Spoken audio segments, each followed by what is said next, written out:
ఏంటి ఇంకా డీజే రాలేదా? మీరు అంత టెన్షన్ అని తీసుకోవద్దు బాబు, నేను ఆల్టర్నేట్ అరేంజ్ చేశాను. ఎవరిని? ఎక్కడి నుంచి వస్తున్నాడు? మన పక్క టౌన్ లో మ్యూజిక్ షాప్ మూర్తి అని.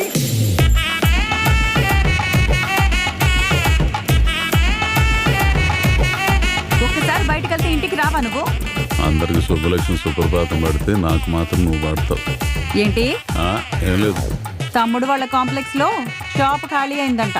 మనం కూడా సెల్ ఫోన్ షాప్ పెట్టుకుందాం. నాన్న మ్యూజిక్ కలెక్షన్ కి చాలా మంది ఫ్యాన్స్ ఉన్నారు మన ఊర్లో. నెల ఖర్చులకి రావట్లేదు. ఫ్యాన్స్ ఉంటే ఏంటి, లేకపోతే ఏంటి, కాలంతో పాటు మనం కూడా మారాలి. నాకు తెలిసింది ఈ మ్యూజిక్ ఒక్కటేరా. నేను ఏదన్నా సంపాదించాలంటే దీంట్లోనే ఏదైనా కొత్తగా చేసి సంపాదించాలి. దీంట్లో కొత్తగా అంటే ఇంకేం చేస్తావు బాబా? డీజే అంటే ఏంటి? దువాడ జగన్నాథం తగ్గేదలే.